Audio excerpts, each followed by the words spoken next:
Salam sepak bola, teman-teman netizen atau warganet yang saya hormati semuanya. Welcome back ke konten terbaru dari channel YouTube Triple B. Dan di konten terbaru hari ini, saya ingin kembali membahas tentang Coach Sintayong dan juga tentunya tim nasional Indonesia.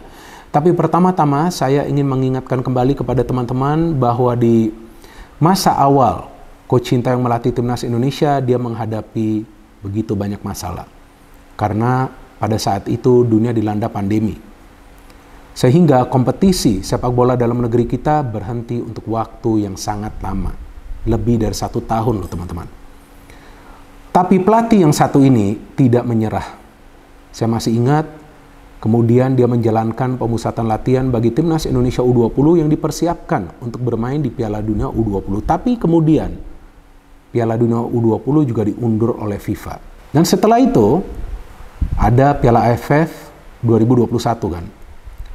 Yang di Piala AFF pertama bagi Coach Sintayong, dia sudah berhasil membawa timnas Indonesia senior lolos ke babak final, teman-teman. Lawannya Thailand, memang timnas Indonesia kalah. Tapi yang perlu digarisbawahi, bahwa timnas Indonesia dipenuhi oleh mayoritas pemain-pemain muda yang sebelumnya tidak punya pengalaman bermain di level internasional. Tapi mereka berhasil lolos sampai ke babak final. Hebat kan? Karena taktiknya berjalan. Karena Coach Sintayong itu paham, dia ingin para pemain muda ini bermain dengan energi yang tinggi, bermain dengan teknik pressing, dan kemudian main transisi positif yang cepat. Dan memang awalnya banyak yang mengkritik bahwa Coach Sintayong lebih fokus memakai taktik yang defensif. Itu perlu dia lakukan, teman-teman. Kalian harus ingat, sebelum Coach Sintayong mulai melatih timnas Indonesia, kelemahan dari timnas Indonesia itu yakni adalah di lini pertahanan karena terlalu banyak kemasukan gol. Ya, teman-teman bisa melihat dari statistiknya. Maka itu yang dia fokus adalah untuk membenahi lini pertahanan dari timnas Indonesia. Bagaimana caranya? Yang pertama, dia fokus untuk meningkatkan kekuatan fisik dan kemudian stamina dari para pemain agar mereka tidak lelah melakukan pressing. Dan itu tidak mudah bagi para pemain. Karena tentu ini adalah cara bermain sepak bola yang baru bagi mereka. Harus bermain dengan high tempo, high intensity. Gak gampang bagi mereka, ngos-ngosan juga. Tapi kredit juga kepada para pemain yang tidak menyerah. Mereka habis-habisan juga di atas lapangan. Mereka mengikuti arahan dari Coach Sintayong walaupun tidak sempurna. Dan di pertandingan final Piala AFF 2021 tersebut, teman-teman, di 2 leg kan, lawan Thailand ya, walaupun bermainnya di Singapura ya pada saat itu ya, di venue netral ya.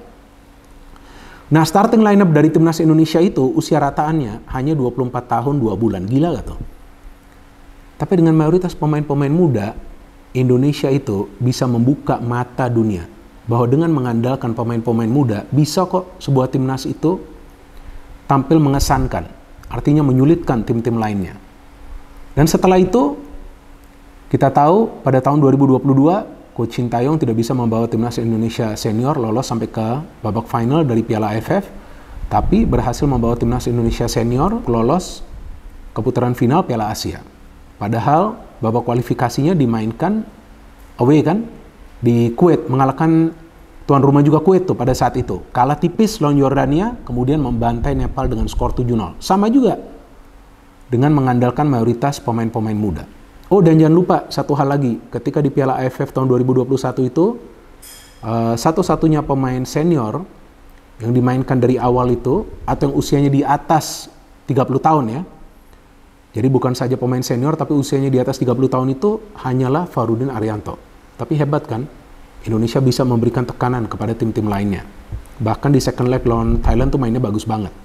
Tapi oke lah, karena para pemain pada saat itu kan belum berpengalaman ya, mereka bermain di level internasional. Artinya pada saat itu kita sudah bisa melihat lah kemampuan dari Coach Sintayong untuk meracik taktik, untuk melihat potensi dari para pemain Indonesia, di mana dia memilih pemain-pemain muda.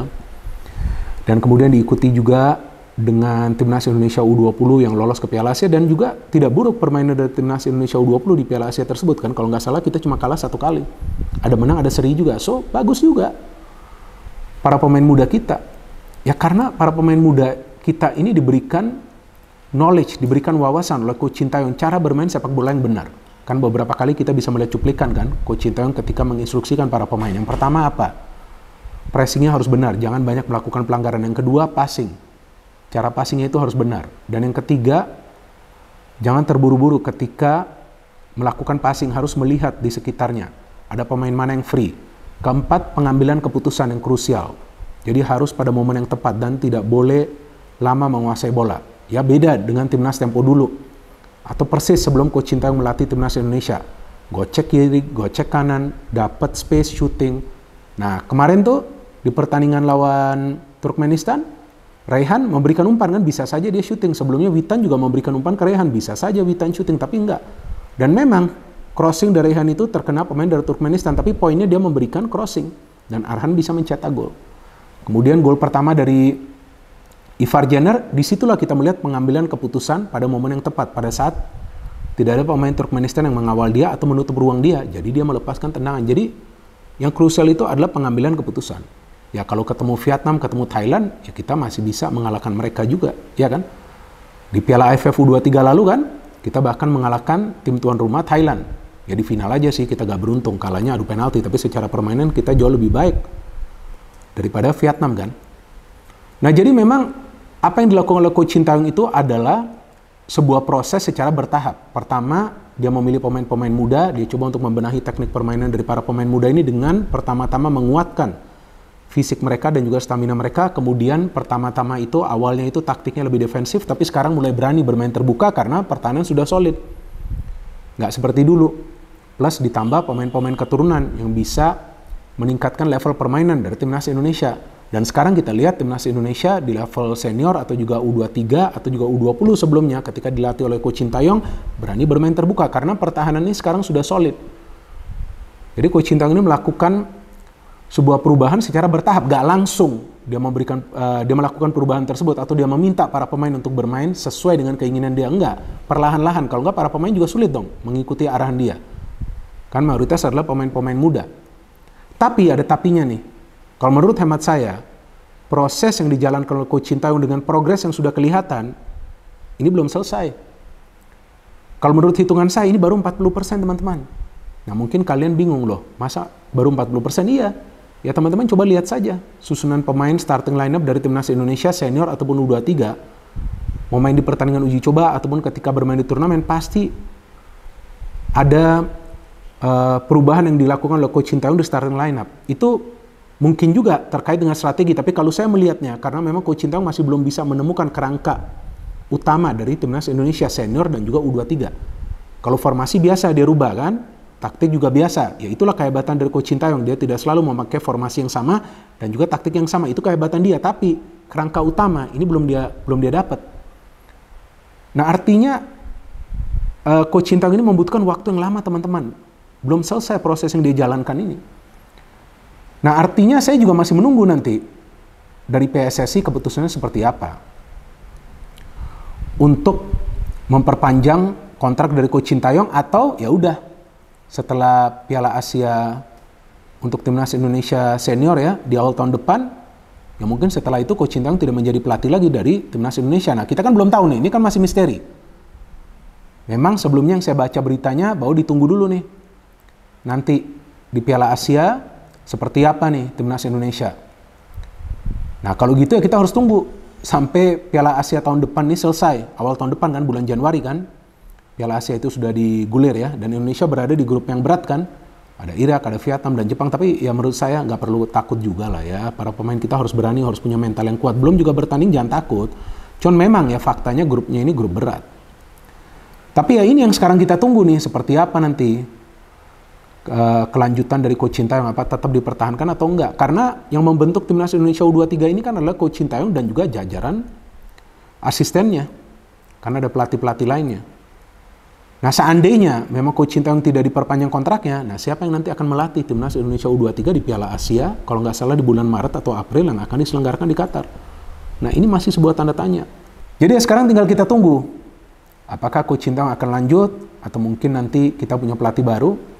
Tapi untuk sementara ini yang bisa saya jelaskan kepada teman-teman, bahwa proses yang dilakukan oleh Coach Sintayong luar biasa, walaupun sekitar 1 tahun ya, dia kesulitan untuk melatih timnas Indonesia, tapi kemudian perlahan-lahan secara bertahap dia bisa membentuk tim yang kuat, yang dipenuhi oleh pemain-pemain muda yang bisa bermain mengandalkan kecerdasan, walaupun belum sempurna, tapi sudah kelihatan lah permainannya enak ditonton kan, nggak long ball, kemudian nggak asal shooting, nggak banyak gocek, nggak banyak pegang bola di passing terus, Maka itu ketika banyak pemain-pemain muda ini membela timnas Indonesia U23 dan tidak bisa membela timnas Indonesia senior yang melawan Turkmenistan, di FIFA Matchday kan kita lihat beda jauh permainan timnas Indonesia senior. Lebih banyak permainan individu.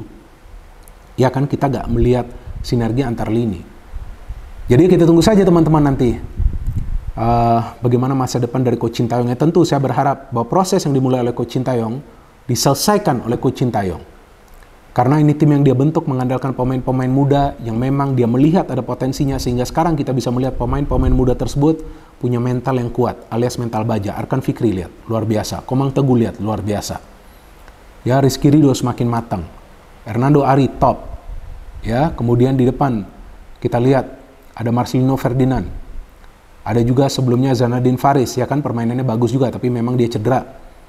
Kemudian di depan ada Ramadan Sananta, oke lah masih harus mengasah finishingnya. Sebelumnya ada Dimas Derajat juga. Jadi banyak pemain ini yang bisa diorbitkan oleh Coach Sintayong. Jadi ya kita harapkan yang terbaik teman-teman bagi timnas Indonesia senior dan juga U23, dan tentunya ya jangan lupa dalam waktu dekat ini ada pertandingan babak kualifikasi untuk ke Piala Dunia loh. Itu juga penting bagi Coach Sintayong. Nah artinya apa? Nah ini kalau sekarang yang memulai pertandingan-pertandingan babak kualifikasi untuk ke Piala Dunia ini adalah Coach Sintayong, nanti seandainya nggak lanjut melatih timnas Indonesia, siapa ini pelatihnya? Seharusnya mulai sekarang kalau memang agak ragu-ragu nih dari PSSI, ya sekarang ini sudah harus ada calon. Kalau enggak, ya sudah harus ada diskusi dengan Coach Sintayong maunya seperti apa. Jangan sampai nanti in the last minute nggak ada kesepakatan antara kedua belah pihak. Karena proses ini masih berjalan, ini belum selesai proses ini. Progresnya sudah kelihatan, tapi seperti yang tadi saya katakan, kalau menurut hemat saya, progresnya baru 40% teman-teman. Masih punya potensi yang besar timnas Indonesia. Bukan cuma kita ingin timnas Indonesia itu tembus ke level Asia, tapi juga harus bersaing di sana. Nah, untuk bisa bersaing di sana, tentu proses ini harus dijalankan secara full. Baru nanti kelihatan matangnya. Ini sekarang ini masih setengah matang. No hate, no politics, only football. Salam sepak bola.